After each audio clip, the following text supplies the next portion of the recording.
My sister exploited me to pay for a $99,000 honeymoon, then brazenly demanded I pay 6 months' rent. So I ended her dirty scheme with one short reply.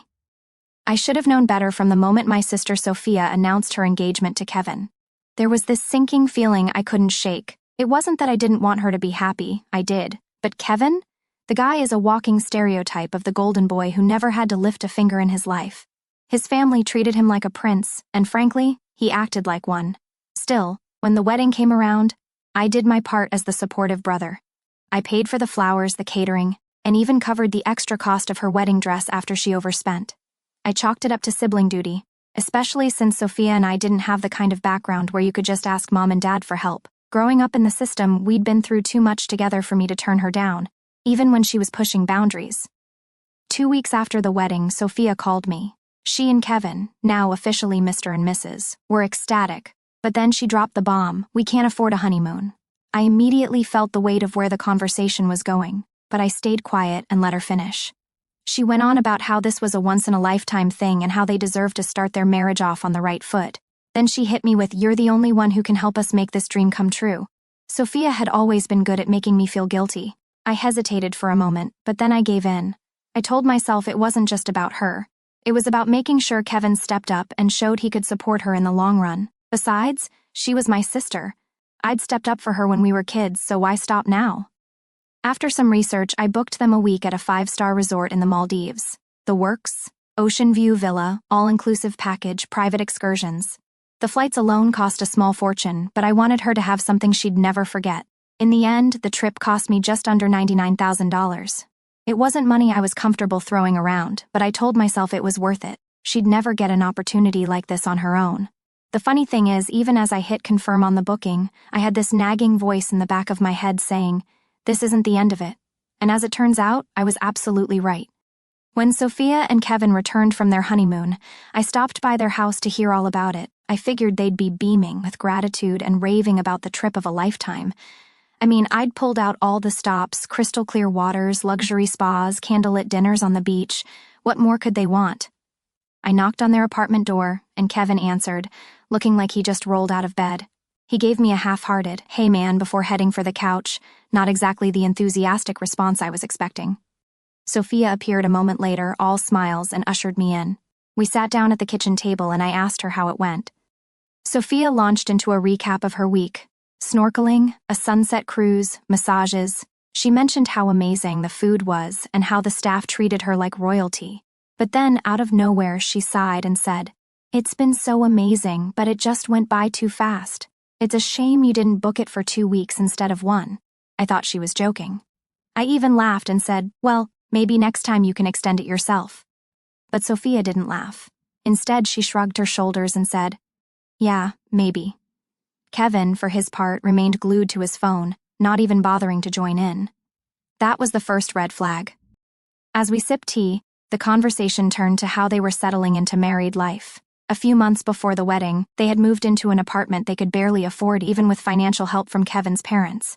I nodded politely, but then Sophia suddenly said, "We wanted to talk to you about something." Her tone was serious, and Kevin finally looked up from his phone. His face was unreadable, which was a first because the guy usually wore his emotions like a billboard. So Sophia continued, "So, we were thinking, since you've already been so generous with the wedding and honeymoon, it would make sense for you to help us out with the rent for a while.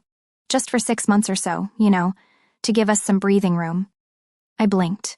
For a second, I thought I'd misheard them.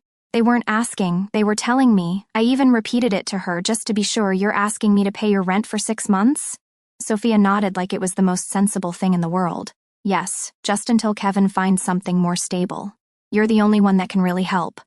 I stared at her, completely stunned. "You're joking, right? I just spent 99 grand on your honeymoon. That's more than all of you make in 3 months. That's when Sophia decided to double down. She started talking about how Kevin was doing his best, but jobs were hard to come by, how her in-laws couldn't help because they were already stretched thin, and how I was in the best position to step up. Kevin, the supposed man of the house, got up and went into another room, leaving Sophia to fight his battle for him. I could feel my blood pressure rising, but I kept my cool, barely. "No," I said flatly. "I'm not doing this. I've done enough. How you two live is not my problem anymore." Sophia's face fell, and before she could argue, the door opened, and her in-laws walked in. That's when things really went south. Sophia's in-laws' entrance felt oddly timed, as if they'd been waiting outside for their cue. Kevin's mother, Janet, greeted me warmly, oblivious to the tension simmering in the room. Or maybe she just didn't care. His father, Tom, gave me a quick nod before sitting down. I could tell by the look on their faces that they were there to talk. We exchanged the usual pleasantries. How are things? How's work? Before Janet got down to business. So, Sophia and Kevin mentioned that they talked to you about helping them with their rent, she said, smiling as if this was a routine discussion. I felt my jaw clench. Yes, they did. I told them I wouldn't do it. Janet's smile faltered for half a second, then recovered.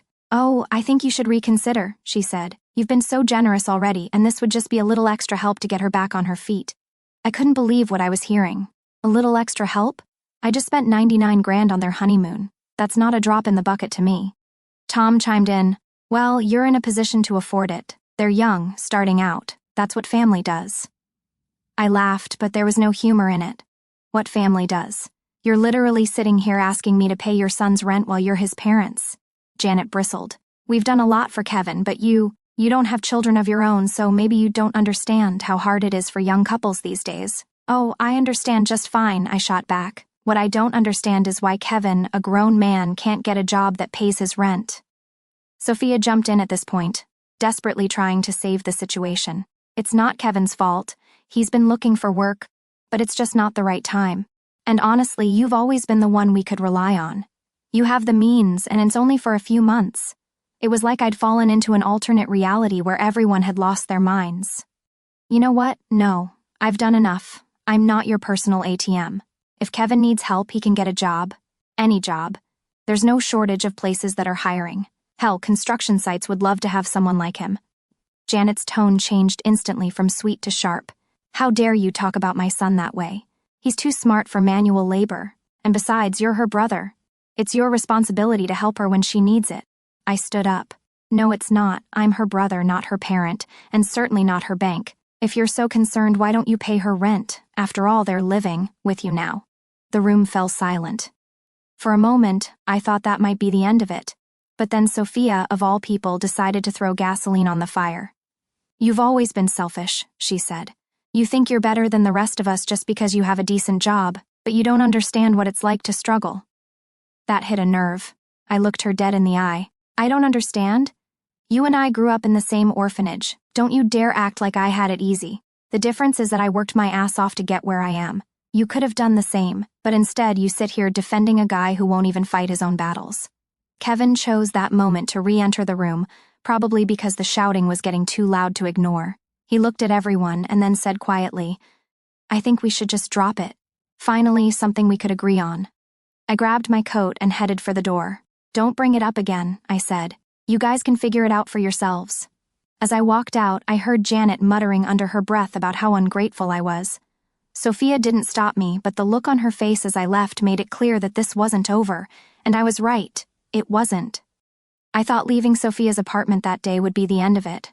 I'd made it clear I wasn't her safety net. They'd have to figure that out for themselves. But a few days later, the fallout began in ways I hadn't expected. First, my mother called me. I wasn't surprised. Janet probably wasted no time complaining to her about how I'd abandoned Sophia and Kevin. What did surprise me was how angry Mom sounded. She's your sister, she snapped as soon as I picked up the phone. How can you just leave her like that? Mom, are you serious? I said, already annoyed. I paid for her wedding flowers, the catering, her dress, and her honeymoon. How much more do I have to do? You're missing the point, she said. This isn't about money, it's about family. Janet told me how dismissive you were when you said Kevin should work construction. That's not support, that's kicking someone when they're down. Oh, come on. Kevin is not down, he's just lazy. Mom gasped, as if I'd just insulted the Pope. Don't you dare talk about him like that. He's your sister's husband now. You have to show respect. I couldn't believe what I was hearing. My own mother siding with Janet and Kevin. I bit my tongue, though, because arguing with her was like shouting at a brick wall. I've done enough, I said firmly. If you care so much, why don't you help them? She was silent for a moment, then muttered, You know I don't have that kind of money. Exactly. A few days later, things got even stranger. I came home from work to find an envelope slipped under my apartment door. Inside was a handwritten note, no signature, telling me that I should be ashamed of myself for letting my family down. It was vague enough that I couldn't be sure who wrote it, but the handwriting looked suspiciously like Janet's. I crumpled it up and threw it in the trash, but it didn't stop there. Over the next week, I received 3 more notes. One said, "Money isn't everything. Try having a heart." Another accused me of being jealous of Kevin because he had real family support. The last one simply said, "You will regret this." By this time, I was pissed. It wasn't just annoying, it was scary. I didn't want to accuse anyone, but I had a feeling that Janet or even Sophia was behind it. So I decided to install a small camera above my apartment door, just in case someone else decided to escalate. Then came the real shocker. One night, about 2 weeks after the original fight, I got a call from Kevin. I almost didn't answer it, but curiosity got the better of me. "Hey," he said awkwardly. Can we talk?" "About what?" I asked, already bracing myself for another guilt trip. I wanted to apologize for everything. That was unexpected." "Go on," I said carefully. Kevin sighed. "I know I haven't been great, and I know Sophia put a lot on you. I haven't handled things the way I should have, and neither has she. It's just been hard. I wasn't sure how to respond. Part of me wanted to accept the apology, but another part was still angry." "What's your plan now?" I asked. "Because, Kevin, I can't keep bailing you out. You have to step up." "I know," he said. "That's actually why I called. I got a job. That caught me off guard." "You did?" "Yeah. It's not glamorous, but it's something. Warehouse work, night shifts. For the first time in years, I felt a glimmer of respect for him." "Good. That's good, Kevin. I hope it works out." "Thanks," he said quietly. "And about the rent thing. I told Sophia it was a bad idea to ask you. I just didn't know how to stop her. I wasn't sure if I believed him, but at least he was taking some responsibility." "Well, it's done now," I said. "Let's just move on." I hung up, feeling a little better about the whole thing. But the peace didn't last long. The next morning, I checked the footage from my door camera, and I saw someone I wasn't expecting, my mom. She was the one who left the notes. I couldn't believe it. My own mother had been harassing me, trying to guilt me into giving in. And the last note, the one that said "You'll regret this," that stung the most. I called her right away. "Why the hell did you leave notes at my door?" She didn't even try to deny it. "Because you're stubborn," she said, "and I thought if you wouldn't listen to reason, maybe you'd listen to your conscience." "My conscience?" I snapped. "Do you even listen to yourself? You've been sneaking around, harassing me in my own home. How is that supposed to make me want to help anyone?" She tried to backpedal, but I wasn't having it. "You crossed the line," I said. "Don't ever do that again." That was the last straw for me. I decided to go no contact with her for a while. But I still couldn't shake the feeling that this wasn't over, and as usual, I was right. I thought cutting off contact with my mom would give me some peace. But it didn't. Less than a week later, I received a text from Sophia. "We need to talk. It's important. Please come over." I almost ignored it, but something about the tone, inviting, not demanding, made me pause. Against my better judgment, I decided to see what was going on. When I arrived at her apartment, Sophia opened the door, her face pale and drawn. Kevin was sitting on the couch staring at his hands. The mood was completely different from our last encounter. No smugness, no guilt, just tension. "What's going on?" I asked cautiously. Sophia hesitated, then blurted out, "Kevin's job didn't work out." I sighed, already regretting coming. "Okay, so what does this have to do with me?" "It's not just that," she said quickly. "There's another problem." Then Kevin spoke, his voice barely above a whisper. Money. That got my attention." "What kind of money?" He hesitated, glancing at Sophia, who looked like she wanted to crawl under the couch. Finally, he mumbled, "Credit card debt and a personal loan. It's bad." "How bad?" I pressed. Sophia squirmed. 30 grand. I felt like I'd been punched in the gut. 30 grand? How the hell did you get that much? Kevin finally looked up at me, his face full of shame. "The wedding and some other stuff. I thought I could handle it." Sophia interrupted, her voice shaking. "The creditors keep calling, and now someone came to the apartment." That stopped me cold. "What do you mean, someone?" Kevin looked miserable. A big guy, said if I didn't start paying, things would get ugly. I ran my hand over my face, trying to process this. "So you're telling me you're up to your eyeballs in debt, and now you've got loan sharks breathing down your neck?" Kevin nodded. Sophia looked like she was going to cry. "We didn't know who else to call," she said. I couldn't believe what I was hearing. So what? You want me to bail you out too? Is that it?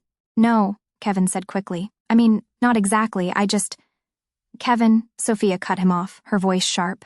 She turned to me, her face desperate. We're not asking you to pay it off, we just need help dealing them. Deal with them? What am I supposed to do, play middleman with a bunch of loan sharks? Before they could answer, there was a loud knock on the door. We all froze. Who is it? Sophia called out, her voice shaking. No answer. Another knock, this one louder. Kevin stood up, his face pale. It's him, he whispered. I couldn't believe it. You've got to be kidding me, I muttered. Before anyone could stop me, I went to the door and yanked it open. Standing there was a guy who looked like he was moonlighting as a bouncer, a huge, bald, tattooed wall of muscle. He looked at me, clearly confused. You're not Kevin, he said flatly. Nope, I said, but I'm the guy who's about to tell you to back off. The guy raised an eyebrow in amusement. Is that so? Behind me, I could hear Sophia whispering desperately. What are you doing? I ignored her. Look, I don't know what Kevin owes you, but showing up here and intimidating people isn't going to get you paid any faster. So why don't you take a walk? The guy smirked, then took a deliberate step forward, forcing me to step back. I'm not here to argue, pal. I'm here for what I'm owed. Are you going to pay up, or should I start collecting in some other way? Before I could answer, Kevin suddenly blurted out, Wait, I'll figure it out. Just give me more time.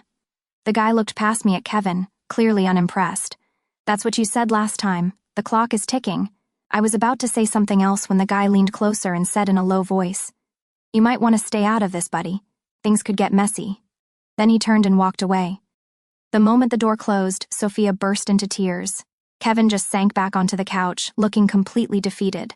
I stood there, furious. What the hell have you gotten yourself into, Kevin? He didn't answer, and Sophia just kept sobbing. I knew I should have left right then and there. After the loan shark left, I stayed for a few minutes, pacing their tiny apartment while Sophia cried and Kevin sat like a statue. I couldn't believe how deep they'd gotten themselves into this mess.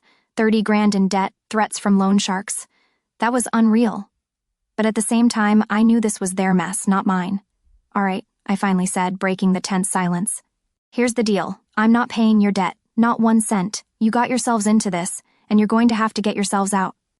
Sophia looked up at me, her face blotchy from crying. But we don't know what to do. Yes, you do, I snapped. You start by taking responsibility. Kevin, you need to grow up. You're married now. You want to protect your wife? Start acting like it. Kevin opened his mouth to protest but thought better of it. Instead, he just nodded.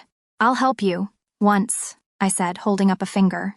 And not with money. If you're willing to put in the work, I'll give you something that can actually help you get out of this hole. Kevin finally met my eyes. What do you mean? I took a deep breath, wondering if I was making a mistake. I know a guy, Dave. He runs a private car service for executives. It's not glamorous, but the pay is solid and the tips can be great. He's always looking for reliable drivers. If you can handle long hours and late nights, I'll give him a call and vouch for you. Kevin's eyes widened. You'd do that? I said I'd help you once, I repeated. Don't make me regret it. Sophia started to thank me, but I held up my hand. Save it. This is the only lifeline you're getting from me. If you blow it, it's on you. To Kevin's credit, he went through with it. The next day, I called Dave and explained the situation. Dave was hesitant. His reputation depended on hiring people who were trustworthy and professional. But he agreed to give Kevin a chance based on my recommendation. The job wasn't easy. Kevin had to work nights, weekends, and holidays. He spent hours driving around wealthy executives, dealing with their attitudes and demands. But for the first time, he wasn't complaining. He was earning. Within a month, Kevin was making more money than he had ever made before. Between his salary and tips, he was able to start paying off his debts. I even heard from Sophia that he personally apologized to the loan shark and negotiated a more reasonable repayment plan. Sophia got a part-time job herself, working as a receptionist at a local clinic. It wasn't much, but it was a step in the right direction. For the first time in their marriage, they were actually working as a team instead of relying on others to solve their problems. A few months later, I got a text from Kevin. Thanks for what you did. I owe you a lot. I didn't respond right away, but later, when Sophia invited me over for dinner, I saw the difference. Their place was still small, but it was clean and organized. They seemed calmer, more at ease. Kevin even thanked me personally, which was a first. You were right, he said at dinner. I needed to step up and I'm glad I did. I just nodded. Good. Keep it up. At the end of the night, Sophia pulled me aside and gave me a hug. "I'm sorry about everything," she said. "I should have listened to, before. You've always been there for me, even when I didn't deserve it." It wasn't an easy journey for her, and I wasn't going to pretend that all was forgiven overnight, but watching them take responsibility and rebuild their lives made me feel like maybe, just maybe, I'd done the right thing by drawing the line when I did. I left their apartment that night feeling lighter than I had in months. For once, I wasn't just cleaning up someone else's mess. I was watching them clean up their own.